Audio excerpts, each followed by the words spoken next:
let's talk about Pro League. First of all, I mean, you guys feel good about DreamHack. Do you want to call your shot on how you're going to place there overall? You want to get cocky with it? Winning, baby. Yeah. You gotta have that confidence. Yeah, there we go. That's the confidence you have to have as a player. Even if it doesn't happen, even if it's not true, you can't just be like, oh yeah, we're gonna get knocked down in group stage. Well, I'll be happy with third. Like, you gotta believe you're gonna win, right? Like, you can't get that Pro League spot. Hell yeah. Yeah, you just can't have that mindset. I'm here for it. I vibe with it. So let's talk about these Pro League changes because they're super exciting. They're really cool. First of all, we'll just start at the top. The Pro League is expanding from 24 to 34 teams. What's 34 teams? I'd even written down 32. I'd mess that up. 34 teams. So 10 more teams being added into EPL, which is awesome, especially considering, I mean, how tightly it had contracted previously. I feel like we have Mr. Jackson's fingerprints all over some of this stuff, which I'm here for. Big fan of a certain El Jacko. They had the EPL conference, which basically, so we're in the transitional period, so it might change a little bit going not this next time, but the time after that. They're viewing this as sort of a transitional season to see how everything works out. But basically, as it stands right now, all the positions that formerly qualified directly into the group stage of EPL still qualify directly into the group stage of EPL. If you win Premier, you're in EPL, right? Like, you're in the groups. But there's now this conference stage, which provides a buffer into that group that extends the EPL timeline, and means that second place runner-up in Premier makes it in, and winners of every DreamHack Open make it in from every region as well, which is super cool. So, you know, there's an easier path for like ANZ winner, there's the South America winner, like there's another path for different regions to come through, and then you have the national championships, which are 5 to 8 slots. They said they're still determining how exactly that slot's going to work out. And that's going to make the conference, right? And from there, from those 10 teams, 3 make it through to EPL groups. So to my eyes, this is super cool, just because it gives, first of all, I think it gives a much bigger opportunity to, more teams, more access into ESL Pro League, but also I think it's a cool idea to have teams that, instead of going directly into Pro League and, you know, their first round matchup is Vitality and their second round matchup is Astralis, it's like you go to Pro League, you play in Pro League, you play on the stage, you play with the Pro League logo, but maybe you're playing the winner of, you know, an EU DreamHack Open and an ANZ DreamHack Open in that first round, as opposed to matching up against Astralis first, you know, international match for your team. What do you think about that? I mean, it's definitely good in that way, where it's like, okay, you can, you know, play opponents that maybe you can beat, as opposed to, you know, I mean, most of the time the teams that go over from the NA qualifier, the teams go over from South America, right? Like, they go and they play Vitality, like you said, first, and they just like end up losing, and then it's like, all right, that's your event, and that stinks. So it's like, I think it's good and bad depending on how you look at it, because I mean, like, we only got to be over in Europe for like a week because of it being online, and they really were like, okay, like, if you're knocked out, like, you're going home. But if it was like a LAN, in theory, we would be there the whole time, right? So I don't know, like, the way the conferences, I think, in 2023 are supposed to be paired with the actual Pro League. Right now, because of the schedule, they're very far apart, and so qualifying to the conference technically only gets you to Europe for like a week, and so getting practice like that is you know, really valuable. But if you're only going to be there for a week, and if you don't make Pro League or whatever, and especially because, I mean, the next conference is in November, and then Pro League main stage or whatever is like in March, so it's like you can't stay in Europe the whole time, especially, you know, player break. So there's definitely some weird things that are going to happen next year in terms of like the qualifying. But I mean, I think that it is good in that way that, like, yeah, you're going to go over, you're going to play teams that, like, you're confident you can play against, you can get good LAN XP, maybe you can get farther into the tournament, just more reps in general. Technically, you're going to be part of EPL, so that might have like a, I don't know what it's called, like, where they give you like money, like a stipend or whatever. If you don't have an org, it gives you, again, just another thing where you can be like, hey, we won the conference, and that could be another thing from branding perspective, right? So I mean, they just listen, right? Like, the whole gripe was that, like, hey, there's no real way for us to qualify for EPL. You dwindled it down to a lot of teams. So, you know, I don't know what the financials look like on the ESL side, but it's definitely really good for teams because, I mean, 34 teams get to go, right? Like, you think about it, that is very achievable, you know, from the outside. And I technically don't know if I don't think it's like supposed to be a secret, or if it just wasn't explained well, but we definitely talked to Jackson about this stuff. And he said that what's going to happen is at the season 15 conference, because it's the transition period, only 3 teams are going to get to go. But in every future conference, it's going to be 6 teams that get to go. Oh, that's sick. And the qualifying is going to be different. So the current one, the premier winner gets to go to the main group stage of Pro League, right? Mm-hmm. But in the next one, which is, the sixth, what do you call it?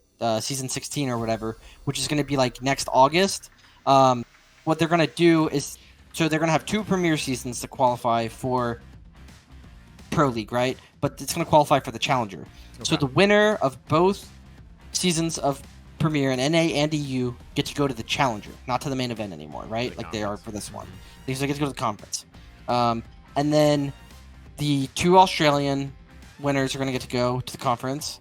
And then what they're going to do is they're going to have the second place teams from both of those seasons play each other in NA and EU. So the EU teams play each other, the NA teams play each other. And then the winners of those 2 teams get to go. So that would be 8 total teams from Premier that get to qualify for the Challenger League, right? And so that's how they're going to do it in the future, and they're going to offer 6 instead of 3, and you're not going to go straight to the main event in future seasons of Premier.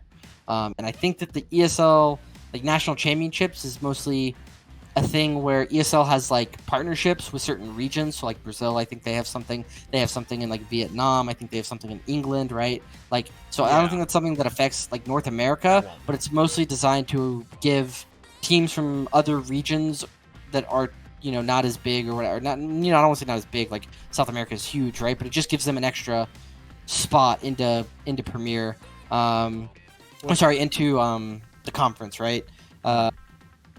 It's also like the Meisterschaft in Germany and the Polish National Championship and the Premiership in UK. Like it's all their national championship circuit, where the idea is that it's grassroots domestic teams taking them and getting them to international competition.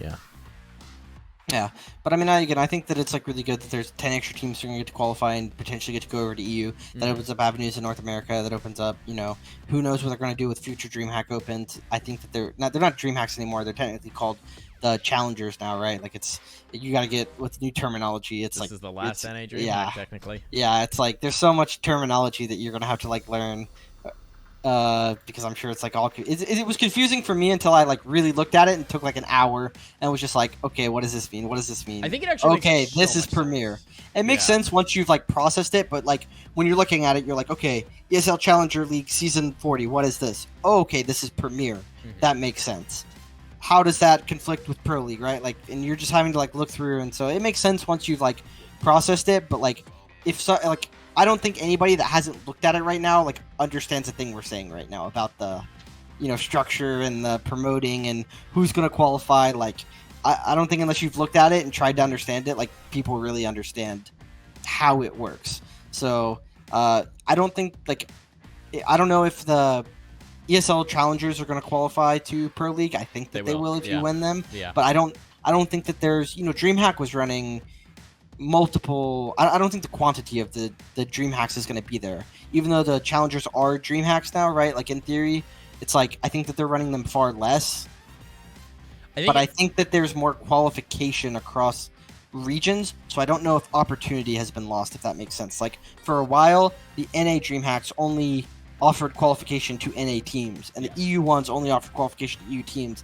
And I think that now when they host a challenger event, it's going to be like, okay, there's one spot for NA, there's one spot for EU, there's whatever, and so that like there aren't going to be as many DreamHacks, but maybe there's just as many chances. So, and obviously it's LAN and it qualifies for EPL potentially, which is big bonuses, right? So, and it's also it's always going to be a transition as we figure out how LANing actually works in a hopefully one day post-COVID world as well, right? Like, there has to be a certain amount of flexibility there for ESL, because how the hell could you have predicted where we'd be right now, 2 years ago? So who knows where we're going to be 2 years from now in terms of what the landscape's actually going to look like in terms of what events are feasible and how the global canvas works. But basically, I've got the graphic up on screen right here. I don't know if you've seen this graphic. Oh, I got to hide our faces to make this graphic make any sense. Everything up from ESL. I'm not going to do that. Do I have just a full? No, I don't have just a full screen where I can get rid of our faces. So I'm gonna do it. Here we go. Boom. All right, look at this graphic, folks. So this is basically the graphic that explains the overarching structure. You've got the ESL Challengers, which are what DreamHacks were, are ESL Challengers. There's other events that will also qualify as ESL Challengers, but these are basically the equivalent events to DreamHack Opens. That level of competition in the ESL calendar is going to be considered an ESL Challenger event. Every single one will qualify you to Pro League in some capacity, I believe. The ESL Challenger League is the equivalent to Premier. Again, like primary team and runner-up is going to qualify into Pro League, into the conference stage. The ESL National Championships, that's less of an issue here for NA because we don't have one. Premier is basically our national championship, but this is like the Premiership in the UK, the Meisterschaft in Germany, different national championships they have around the world. Those qualify in as well. And then through Pro League, you can qualify to spots in the EPT championships of Katowice and Cologne, which are always going to be like the crown jewels in the ESL calendar. You can also do that through Masters events, which you can qualify into or do invites, much like, you know, I am Beijing, I am New York, DreamHack Masters, those equivalent events, EPT Master events. That's what it looks like. It's mostly just a re-vocabulary situation. It's mostly just new terminology for the same things, and then they are much more connected now. There's a very clear flow path from the baseline events of the ESL Challenger and the Challenger League into the higher tier, so you can see a more direct path. To my eyes, it's almost like what we had with Global Challenge, but like it's like Global Challenge gets sucked into Pro League, kind of. Because you remember Global Challenge used to be you went to Global Challenge, you played that last final to see who got the Pro League spot right away, and then the remaining teams played relegation, right? Like you used to do that on LAN, which was awesome. Missed that, but in my eyes, this sort of like sucks that into Pro League and makes it all a little bit more of a cohesive unit. I kind of really like it. Yeah, I don't think Global Challenge is going to be a thing anymore from all the stuff we've seen. So much fun, dude. I miss it. Maybe one day.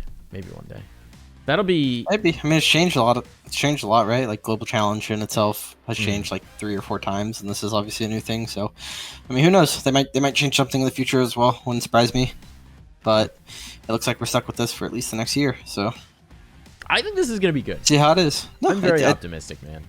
I'm with you. I think that it's a good change, and we'll just have to see how it plays out. I'm very excited for it, and it's just more NA slots, just by nature of having the Challenger events and having the Premier, direct promoted the Pro League.